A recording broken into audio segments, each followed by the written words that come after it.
हाय दोस्तों, आपके कैलाशपुरी क्लासेज में आपका स्वागत है। आइए मित्रों, आज हम आपको संधि के कल आपको दीर्घ संधि पढ़ाए थे। आज हम उसके आगे प्रारंभ करते हैं।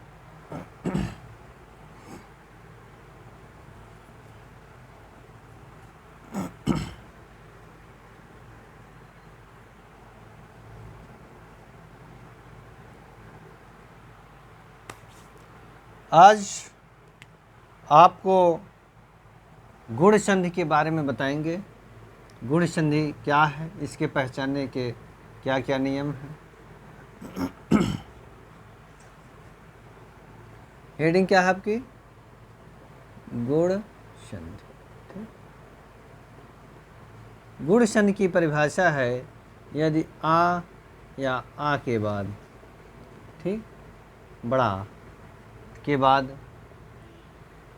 छोटी या बड़े ई आता है तो इसका परिवर्तन ए में हो जाता है। ठीक, आई बात समझ में। दूसरा है कि यदि आ के बाद ऊ यानी कि छोटा ऊ या बड़ा ऊ आए तो इसका परिवर्तन ओ में हो जाता है। यहाँ तक बात समझ में आई कि यदि आ के बाद छोटा आ के बाद बड़ा आ के बाद यदि छोटा ऊ या बड़ा ऊ आए तो उसका परिवर्तन किस में हो जाएगा? ओ में। यदि छोटा आ या बड़ा आ यानी कि आ के बाद यदि री आता है तो उसका परिवर्तन राम हो जाता है। ठीक, तो हम देखते हैं कि गुण संधि कहती है कि यदि आ के बाद कोई असमान स्वर जैसे आपके दिखा, आ के बाद यदि ई आए तो परिवर्तन ए में हो जाएगा। आ के बाद यदि ऊ आते हैं परिवर्तन ओ में हो जाता है। आ के बाद यदि री आते हैं तो परिवर्तन रा में हो जाता है। ठीक, जैसे आप देखते हैं शुभेच्छु, उदाहरण से देखें। शुभेच्छु, ठीक, तो जब आप शुभेच्छु का संधि विच्छेद करते हैं तो क्या निकल के आता है? शुभ धन इच्छु। ठीक, शुभेच्छु का आप संधि विच्छेद करते हैं, शुभ धन इच्छु निकल के आता है।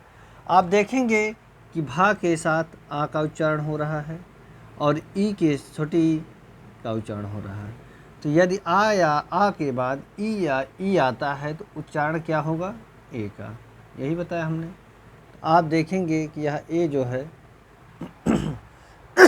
ठीक, इसी तरह जैसे आप देखते हैं सुरेंद्र, तो ये बात समझ में आई। इसी तरह है आपका सुरेंद्र। तो जब आप सुरेंद्र का संधि विच्छेद करेंगे तो क्या निकल के आएगा? सुरधन इंद्र। ठीक, तो यहाँ से आ का उच्चारण और यहाँ से ई का उच्चारण, तो परिवर्तन क्या निकल के आया? ई का। आई बात समझ में। जैसे आप देखते हैं नरेश, नरेश, तो नरेश का संधि विच्छेद क्या हो जाएगा? नर धन ईश, बड़ी।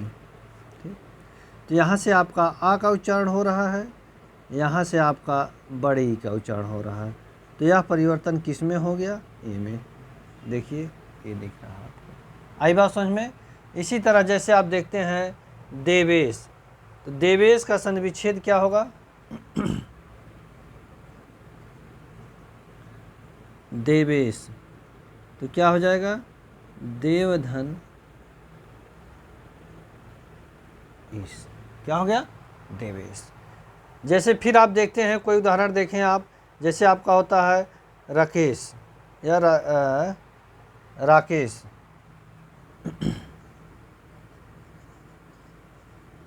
जब आप इसका संधि विच्छेद करेंगे तो क्या निकल के आता है?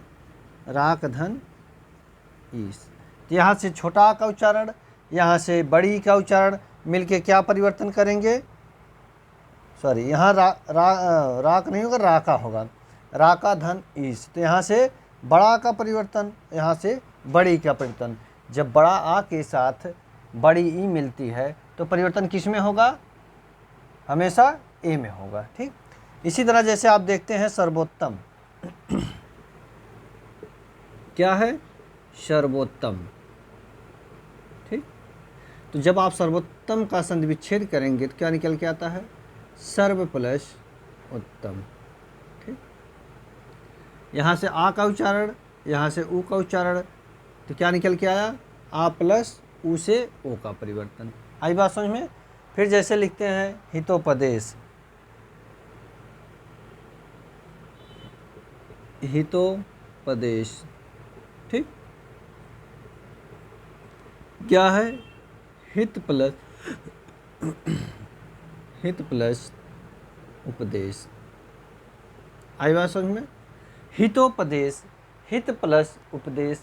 यहाँ से आपका आ का उच्चारण, यहाँ से आपका ऊ का उच्चारण, आ प्लस ऊ मिलके किसका परिवर्तन करेंगे? ओ का करते हैं। आई बात समझ में? फिर इसी तरह एक दो और देखें।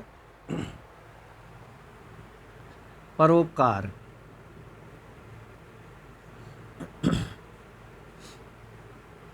इसका क्या हो जाएगा? पर प्लस उपकार। ठीक, आ यहाँ से मिल रहा है, ऊ का उच्चारण यहाँ से हो रहा है, तो आ प्लस ऊ के मेल से किसका परिवर्तन हो जाएगा? ओ का। ठीक, हितोपदेश, नवोन्मेष।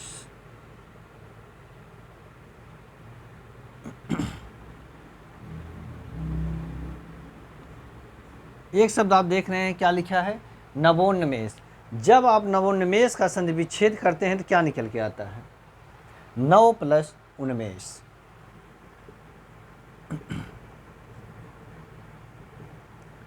नव प्लस उन्मेष। आई बात समझ में? फिर इसी तरह जैसे आप देखते हैं महोदय,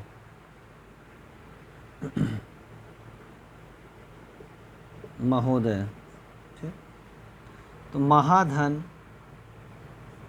उदय, क्या हुआ? संधि विच्छेद महोदय। जैसे आप देखते हैं राजर्षि, राजर्षि, यही है। तो जब आप इसका संधि विच्छेद करेंगे तो राज प्लस क्या आएगा? ऋषि। ठीक, राज प्लस ऋषि। तो राज में जा में आपका आ का उच्चारण हो रहा है, यहाँ से री, तो जब आ के साथ री मिल जाता है तो उसका परिवर्तन किस में होगा? आधा प्राण। आई बात समझ में? तो ये आपकी क्या थी? गुण संधि की पहचानने के कुछ नियम थे।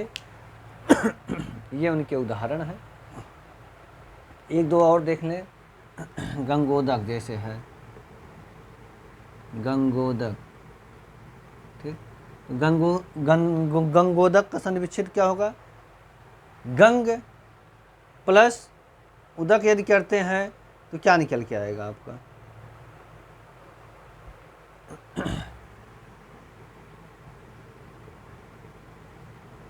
देखिए, एक बार उच्चारण करिए। देखिए, यहाँ से आपका आ निकल के आया, यहाँ से आपका ओ निकल के आया, तो आ प्लस ओ का परिवर्तन किस में हो गया? ओ में। तो ये ओ यहाँ चला गया। ठीक, ये ओ अब हट जाएगा, तो क्या निकल के आया? गंग धन उदक। तो क्या हो गया? गंगोदक। ये आपके गुण संधि थे। यदि आ के बाद ई आते हैं तो परिवर्तन ए में होगा। यदि आ के बाद उ आए तो परिवर्तन ओ में होगा। यदि आ के बाद री आए तो परिवर्तन रा में होता है। आई बात समझ में? ठीक, अब आइए हम आगे देखते हैं। आपकी क्या थी? ये गुण संधि। अब इसके बाद हम देखते हैं वृद्धि संधि। वृद्धि संधि की परिभाषा क्या है? आइए देखते हैं।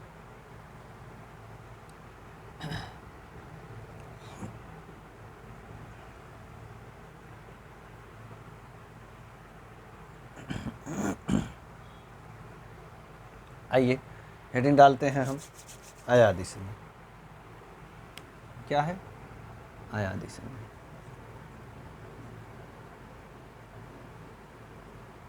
क्या? अयादि संधि।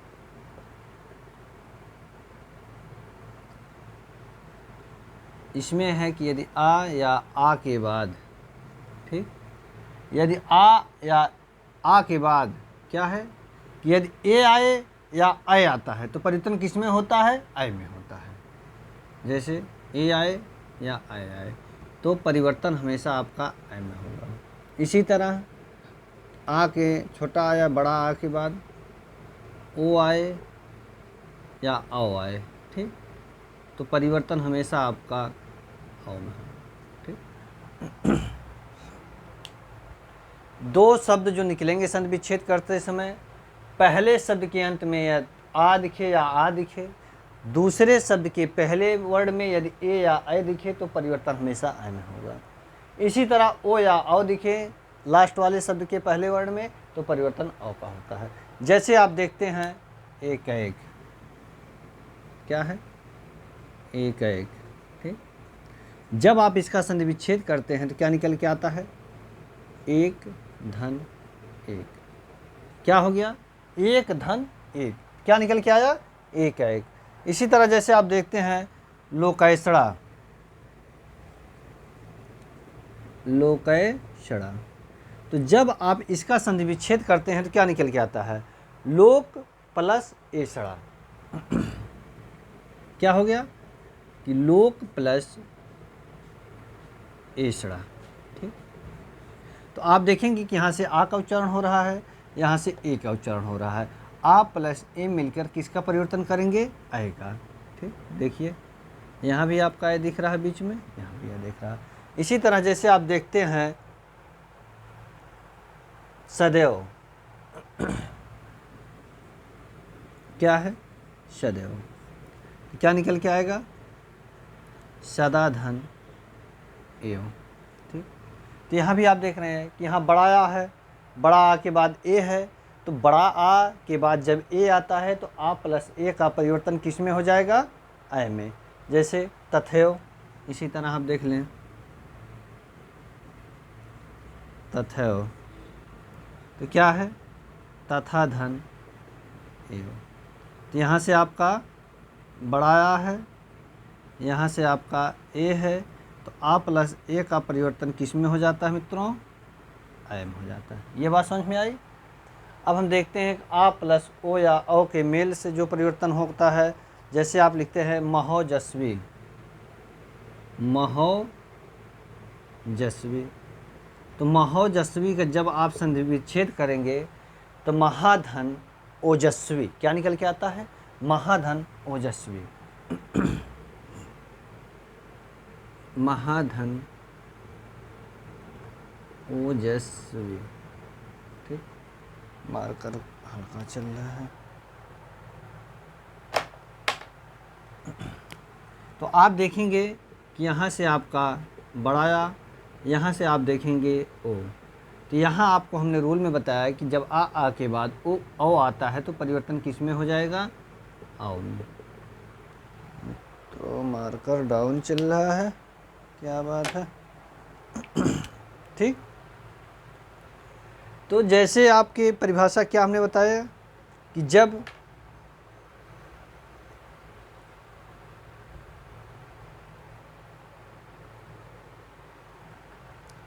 आ के बाद ए आते हैं तो इनका परिवर्तन किस में हो जाएगा, ए में। आ के बाद ओ आए तो उसका परिवर्तन किस में हो जाएगा, ओ में, ठीक।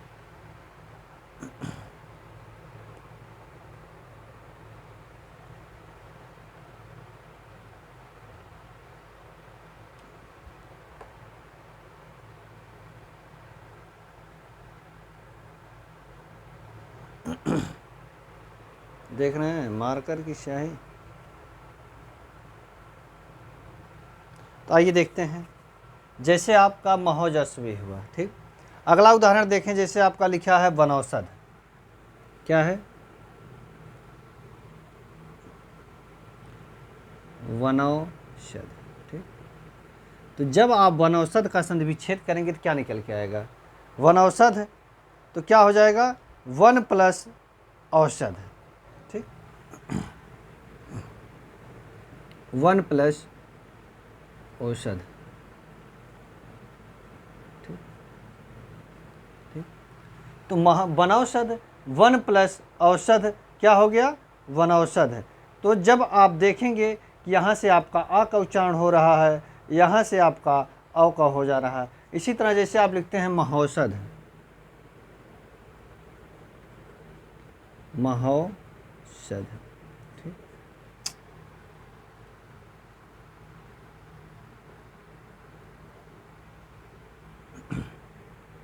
महाधन औषध। क्या हो गया? महाऔषध। ठीक,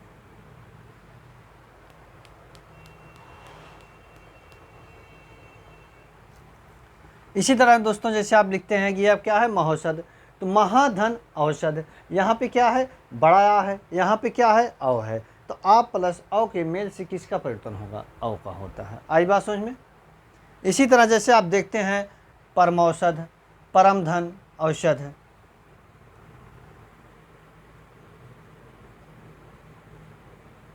परमौषध।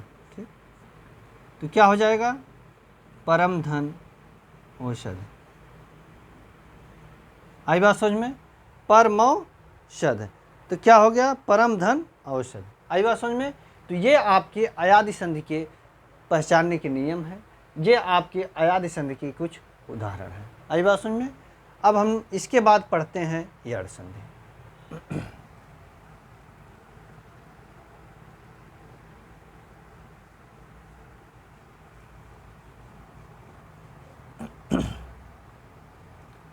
क्या पढ़ेंगे हम? यड़ संधि। आइए देखते हैं यड़ संधि की क्या परिभाषा है।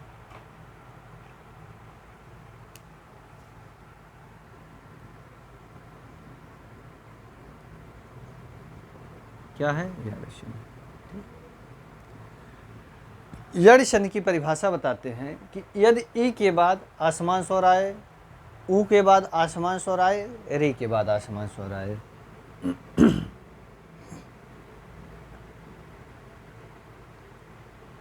क्या है? असमान स्वर आता है। ठीक, या ऊ के बाद असमान,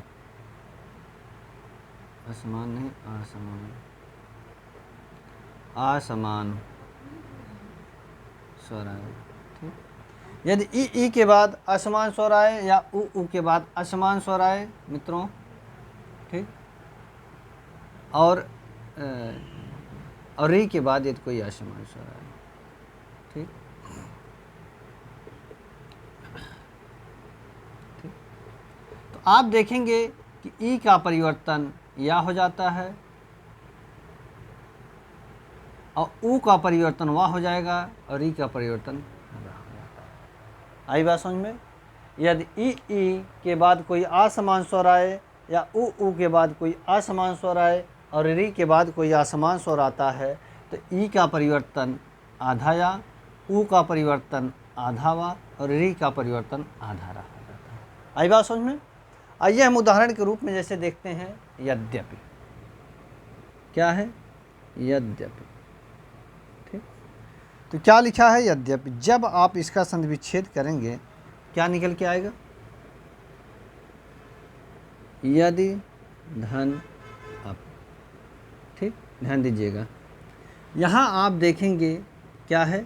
छोटी ई है। ठीक, यहाँ आपका आसमान स्वर आया है तो ई का परिवर्तन किस में हो जाएगा? आधा या। तो आप देखेंगे कि यहाँ पे परिवर्तन किस में हुआ है? आधा या में। जैसे ही इसी तरह देखते हैं आप प्रत्यक्ष।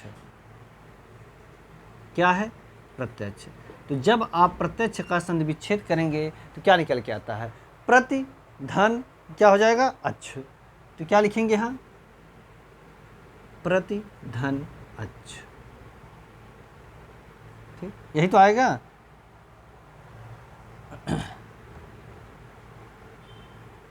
इस तरह आपका अच्छा आएगा। क्यों?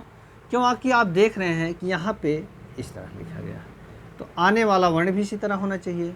ये जो दोनों शब्द आपके आते हैं ये दोनों शब्द हमारे सार्थक होने चाहिए। तो आप देखेंगे कि यहाँ से छोटी और यहाँ से आ, तो किस में परिवर्तन होगा? आधा। देखिए एक चीज़ ध्यान दीजिएगा कि यहाँ पे बताया जाता है कि ई के बाद यदि कोई असमान स्वर आता है तो उसका परिवर्तन आधा या में, लेकिन ऐसी कोई बात नहीं है मित्रों। देखेंगे आप कि यहाँ पे आप देख रहे हैं कि आधा या का परिवर्तन है लेकिन यहाँ पे या का है। लेकिन एक बात याद रखिएगा कि कि जब यह वर्ण आधा नहीं आएगा तो इसके सामने जो वर्ण आता है वो आधा हो जाता है। यदि यह वर्ण आधा आएगा तो अपने आधे रूप में आएगा, लेकिन अगर पूर्ण रूप में आता है तो इसके आगे जो व्यंजन होगा वह क्या हो जाएगा, आधा हो जाता है। ठीक, जैसे अगला उदाहरण है अत्यल्प। ठीक, तो अत्यल्प जब आप संधि विच्छेद करेंगे तो क्या निकल के आएगा, अतिधन, अति धन अल्प, यही निकल के आ रहा है। तो आप देखेंगे यहाँ क्या है, छोटी ई है, यहाँ पर क्या है, आ है, तो इसका परिवर्तन किस में हो जाएगा, यहाँ में। आई बात समझ में। इसी तरह जैसे आप देखते हैं कि अत्यावश्यक, अत्यावश्यक जब आप इसका संधि विच्छेद करेंगे तो क्या निकल के आएगा, अति प्लस आवश्यक, अति प्लस आवश्यक। आई बात दोस्तों। मित्रों आप देख रहे हैं कि अत्यावश्यक का जब हम संधि विच्छेद कर रहे हैं तो क्या निकल के आ रहा है, अति धन आवश्यक। यहाँ से आपका छोटी का उच्चारण हो रहा है, यहाँ से आपका बड़ा, यानी कि ई के बाद आसमान स्वर का तो परिवर्तन किस में होगा, या में। इसी तरह जैसे आप देखते हैं सख्यागमन, क्या है, सख्यागमन। ठीक, तो जब आप सख्यागमन का संधि विच्छेद करेंगे तो क्या निकल के आता है, सखी मूल शब्द प्लस आगमन, ये भी आपका मूल शब्द बन रहा है।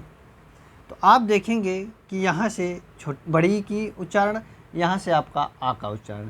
तो ई के बाद यदि कोई असमान स्वर आता है तो उसका परिवर्तन किस में होगा, या में। तो परिवर्तन किस में दिखा आपको, या में। यहाँ भी देखिए, आप देखेंगे कि जितने भी संधि विच्छेद करने के बाद वर्णों का परिवर्तन होता है वह वर्ण हमेशा उन शब्दों के बीच में दिखते हैं। ठीक, जैसे आप एक उदाहरण देखें, अत्युत्तम, अत्युत्तम क्या है, अत्युत्तम। ठीक, तो जब आप अत्युत्तम का संधि विच्छेद करेंगे तो क्या निकल के आएगा, अति प्लस उत्तम। ठीक, यहाँ देखेंगे ई है, ई का परिवर्तन किस में हो गया है, या में। आई बात समझ में। फिर इसी तरह जैसे आप देखते हैं प्रत्यूष, क्या है, प्रत्यूष। ठीक, तो जब आप प्रत्यूष का संधि विच्छेद करेंगे तो क्या निकल के आएगा, प्रतिधन उस। आई बात समझ में। जैसे आप लिखते हैं पितृनुदेश, पितृनुदेश, तो जब आप पितृनुदेश का संधि विच्छेद करेंगे तो क्या निकल के आएगा, पितृ प्लस अनुदेश, क्या, पितृ प्लस अनुदेश। ठीक, तो आप देख रहे हैं आ के बाद, सॉरी, यदि री के बाद कोई आसमान स्वर आता है तो उसका परिवर्तन रा में हो जाता है।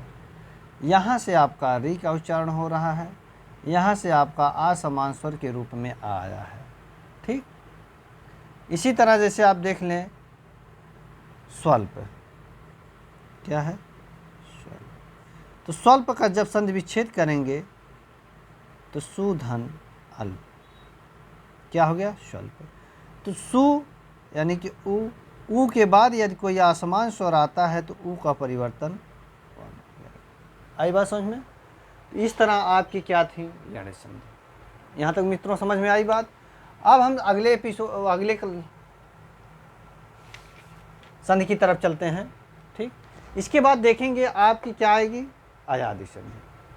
ठीक, तो अयादि संधि की आप कुछ पहचान होते हैं कि जब आ के बाद क्या है, इसमें आप देखेंगे कि आप का उच्चारण आय आय और औ आओ में होता है। आई बात समझ में। यण संधि में आप देखे हैं कि ई के बाद यदि कोई आसमान स्वर आता है तो ई का परिवर्तन या में, ऊ का परिवर्तन वा में और री का परिवर्तन रा में हो जाता है। आइए हम अगली संधि देखते हैं, अयादि संधि।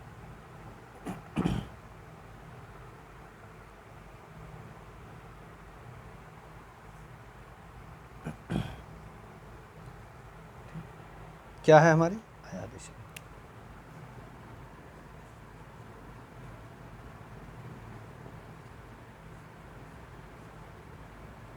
आयादेशन आई बात समझ में। इसकी पहचान के कुछ नियम हैं।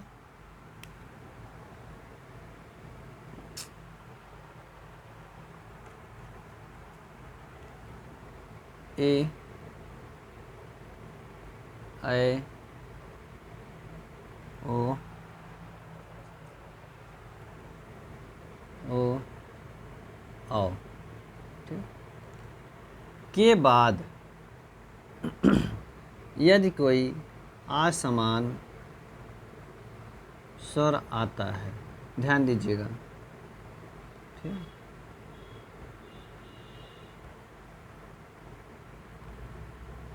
क्या बता रहे हैं कि यदि ए ऐ ओ औ के बाद कोई असमान स्वर आता है तो ए का परिवर्तन ऐ में, ऐ का परिवर्तन आय में, ओ का परिवर्तन अव में और औ का परिवर्तन आव में हो जाता है। आई बात समझ में मित्रों।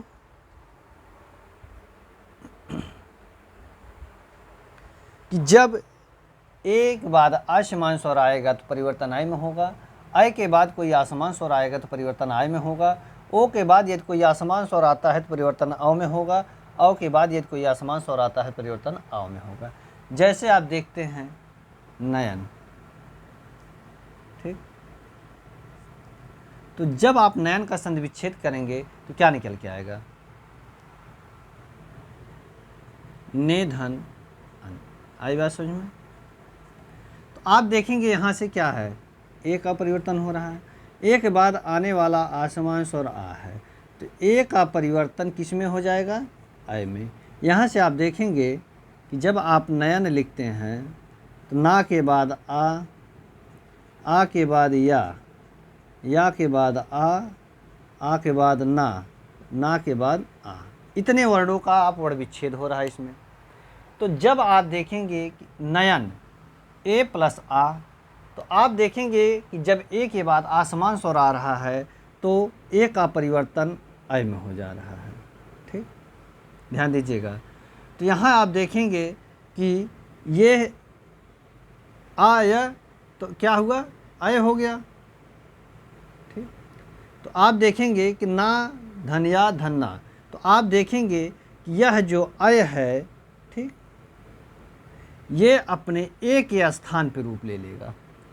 यहाँ से आप देखेंगे कि यह आ इसके साथ चला जाएगा, यह आ इसके साथ चला जाएगा और यह साथ इसके चला जाएगा। तो क्या निकल के आएगा, न या न। इसके बीच में आपका आय का परिवर्तन हुआ। इसी तरह जैसे आप लिखते हैं पवन, क्या है पवन, तो क्या निकल के आएगा, पो धन अन, यही तो निकलेगा।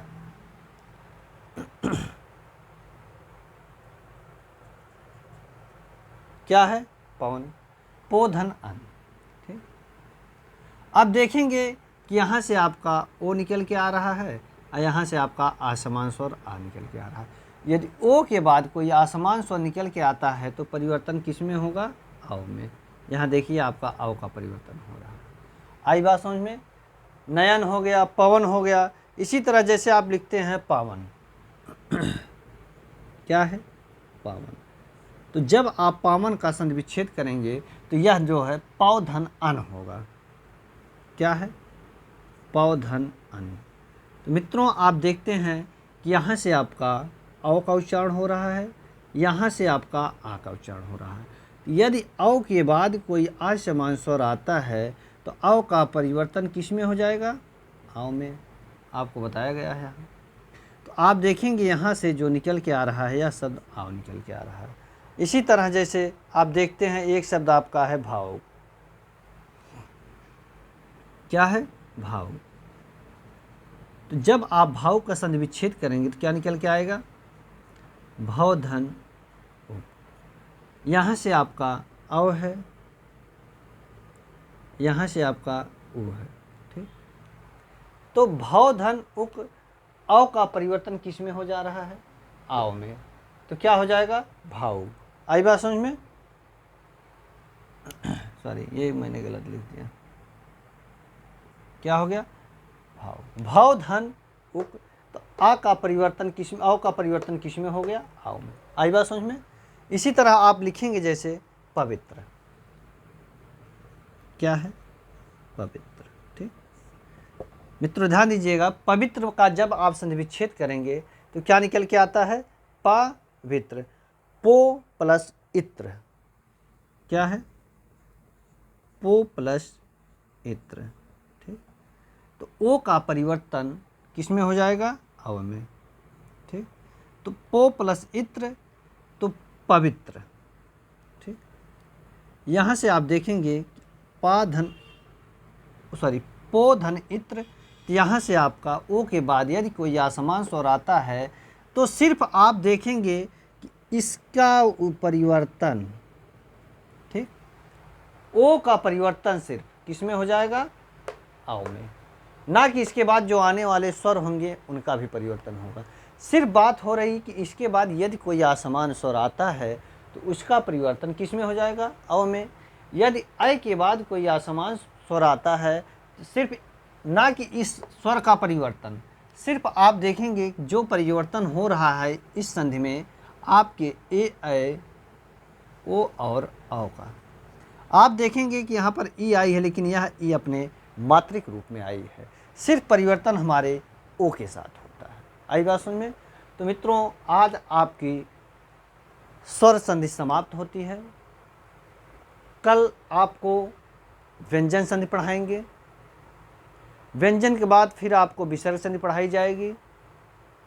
आप अपने YouTube channel class pre classes को अपने मित्रों के पास शेयर करें, सब्सक्राइब करें और बेल वाली घंटी दबाना ना भूलें। मित्रों, आपका जो सब्सक्राइब करते हैं, जो आप शेयर करेंगे तो उसके माध्यम से क्या होता है कि हमें जो है उसका नोटिफिकेशन आता है, जिससे ये हमें पता चलता है कि आपके द्वारा जो ज़रूरतें हैं उसे हमें पूरा कराना अनिवार्य है। ठीक, तो मित्रों, आज के लिए धन्यवाद। जय हिंद।